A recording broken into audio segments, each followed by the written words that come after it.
Igitondo cyiza kuri mwe mwese aho muherereye, nje kubabwira ko perezida wa Tanzania Samia Suluhu Hassan ubu ngubu agiye kurahira, ariko araza kurahira nta bene gihugu bahari. Mu ijambo rero ryasohotse ubwo bari barimo gutangaza ibyavuye mu matora, baratangiye ati mbatangaje yuko Samia Suluhu Hassan ubu ari we mukuru w'igihugu watorewe gutwara cyangwa se kuyobora Repubulika ya Tanzania, avuye rero mu ishyaka rya CCM. Hanyuma kandi uyu nguyu bamwita Jacob Mwambegele niwe wabitangaje rero mu gitondo cyo kuwa gatandatu ku itariki ya mbere z'ukwezi kwa 11 2025 igihe yatangazaga ibyavuye mu matora. Ayo magambo rero ushobora kumva ari nka yasanzwe kuri wowe, ariko rwose aya ngaya ni inzira igihugu cya Tanzania nyuma y'amatora yabaye ku itariki 20 z'ukwezi kwa 10 2025. Aya ngaya akaba aha rero Samia Suluhu Hassan inzira yo gutangira kuyobora igihugu muri manda y'imyaka 5 iri imbere. Biteganijwe ko perezida Samia Suluhu Hassan rero w'iki gihugu wa Tanzania ari buze kurahira uyu munsi kuri uyu wa kabiri, ari buze kurahira uyu munsi nako uyu munsi nyine ku itariki 3 z'ukwezi kwa 11 2025 akaza kurahirira mu murwa mukuru wa politiki rero wa Dodoma.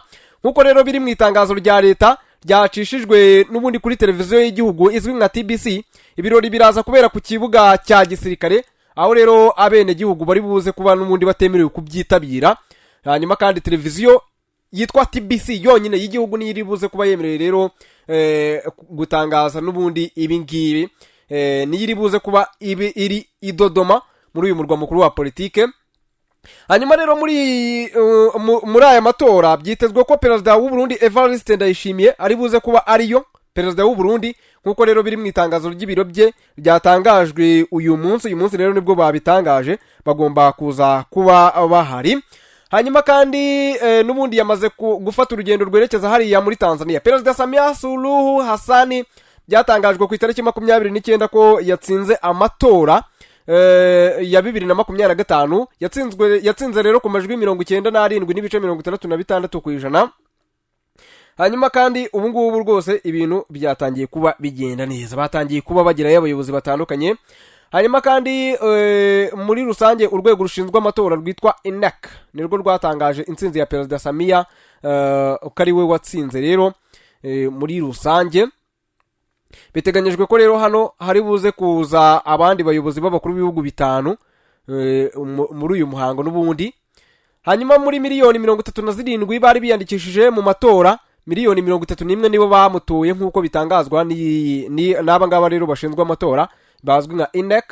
Hanyuma kandi UCCM bikaba bivugwa ko abantu 87% aribo bitabiriye aya matora. Abangaba ba NEC bashinzwe amatora nibo batangaza ko ngo aya matora yitabiriye ku rugero rwa 87%, ariko aya matora yaje kurangwa n'imvururu zidashira zari zidasanzwe, aho bamwe mu bene gihugu rero bavuga ko ngo banahapfiriye. Bimwe byanabereye rero muri Dar es Salaam, niho ibintu byatangiye kuba bicyane naho byanatangiriye. Hanyuma rero ubu ngubu batangaje ko nta muntu ugomba kuva mu nzu guhera mu gitondo cyo kuri uyu munsi mu gihe birimo kuba. Hanyuma abaturage rero bababwiye ngo mugomba kuguma mu rugo, cyane cyane abaturage batuye muri Dodoma. Umutekano rero wakajijwe ku rwego rwo hejuru, umujyi wuzuye ibisasu biremereye, hameze nk'ahiteguwe intambara ikomeye cyane. Abaturage rero baraza gukurikira umuhango n'ubundi kuri TBC cyangwa se kuri televiziyo y'igihugu.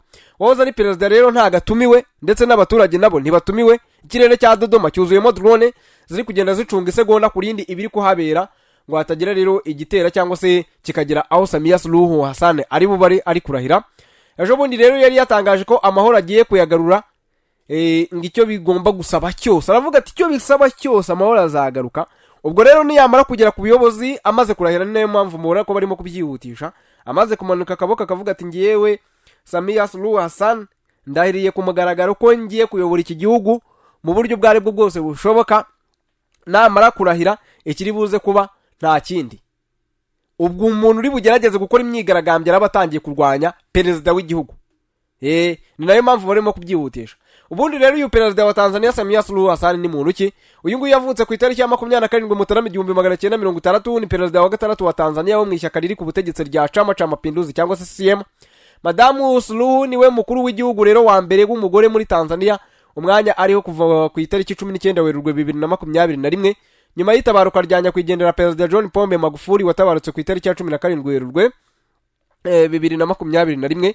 Ku ngoma ya Magufuli rero Suluhu yari umukuru w'igihugu n'ubundi wungirije. Uyu mubyeyi ukomoka muri Zanzibar yabaye ministri wa Zanzibar igice gifatwa nk'ubutaka bwa Tanzania ariko gifite ubuyobozi bwacyo. Ku ngoma ya Amani Karume yabaye rero n'intumwa ya rubanda mu nteko ishinga amategeko ahagarariye agace ka Makunduchi kuva muri 2010 kugeza muri 2015, aho ndetse yaje no kujya ku mwanya w'umunyamabanga wa leta mu biro bya Perezida Karume guhera muri 2010 kugeza muri 2015.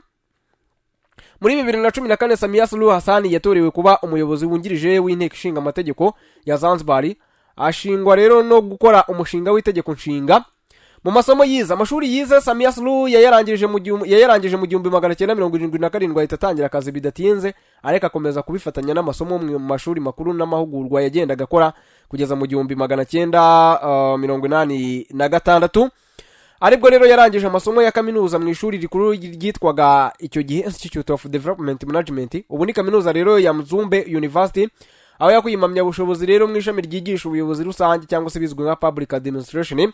Hagati y'1992 n'1994 Samia Suluhu Hassan yakurikiye amasomo kuri kaminuza ya Manchester UK, ahava rero ahavana impamya bushobozi mu by'ubukungu. Muri 2015 yabonye impamya bushobozi y'ikiciro cya gatatu cya kaminuza mu bijyanye n'iterambere ry'ubukungu bw'abaturage. Amasomo yakurikiye muri gahunda rero ihuriweho na kaminuza yo muri Tanzania yitwa Open University of Tanzania na kaminuza yo mu Bwongereza yitwa Southern New Hampshire University. Mu buzima bwa politike mu mwaka wa 2000 Samia Suluhu Hassan nibwo rero yatangiye inzira yo kwinjira muri politike, kuko n'ubundi muri uwo mwaka aribwo yanatoriwe umwanya wihariye mu nteko ishinga amategeko ya Zanzibar, ndetse Perezida Amani Karume amushyira muri guverinoma ya Zanzibar. Icyo gihe rero yari we muyobozi w'umugore umwe rukumbi muri guverinoma. Ibintu byamubereye rero ikigeragezo kitoroshye kubera ko bagenzi be b'abagabo bamusuzuguraga cyane. Ariko ntibyamubujije gukora akazi ke neza, kuko ndetse yongeye no kugirirwa icyizere muri 2005 akomeza kuguma muri guverinoma ya Zanzibar. Muri 2010 ku ngoma ya Perezida Jakaya Mrisho Kikwete, Samia Suluhu Hassan yiyamamarije rero umwanya mu nteko ishinga amategeko ya Tanzania ahagarariye agace ka Makunduchi ko muri Zanzibar, ndetse yegukana intsinzi ku majwi 80%. Perezida Kikwete amushyira ku mwanya wa ministri ushinzwe ibikorwa bya guverinoma.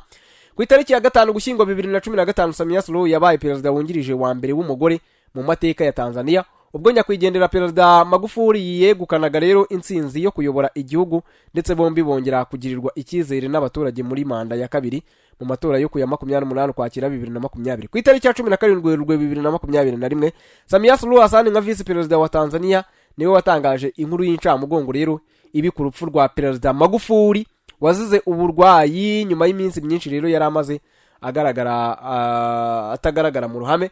Samia yarahiriye kuyobora Tanzania ku itariki ya 19 Werurwe 2021, akaba ari we mukuru w'igihugu rero wa mbere w'umugore mu mateka ya Tanzania, akaba n'umunya Zanzibar wa kabiri uyoboye Tanzania n'umuyisilamu wa gatatu ubaye perezida wa nyuma ya Ali Hassan Mwinyi ndetse na Jakaya Kikwete. Byakarusho rero Samia Suluhu Hassan ubu n'umwe mu bakuru b'ibihugu b'abagore babiri bari mu bayobozi n'ubundi hamwe na Sahle Work Zawadi wa Ethiopia. Akagagiro rero ubundi kari gafitwe na Ellen Johnson Sirleaf wabaye perezida wa mbere w'umugore ku mugabane wa Afrika. Ubwo rero yaterwaga kuyobora Liberia nka perezida muri wa perezida wa 24 kuva muri 2006 kugeza muri 2018. Hanyuma rero reka tubisoze gutya, nge nitwa Itangishaka Emmanuel. Ubwo rero niba ari bwo waruje kuri channel reka ngubwire ngo please subscribe kugira ngo ibintu bizajye bigenda neza, tuzajye duhora tubana ndetse amakuru akugereho 5 kuri 5. Mwifurije ibihe byiza rero no gukomeza kuryoherwa n'ubuzima.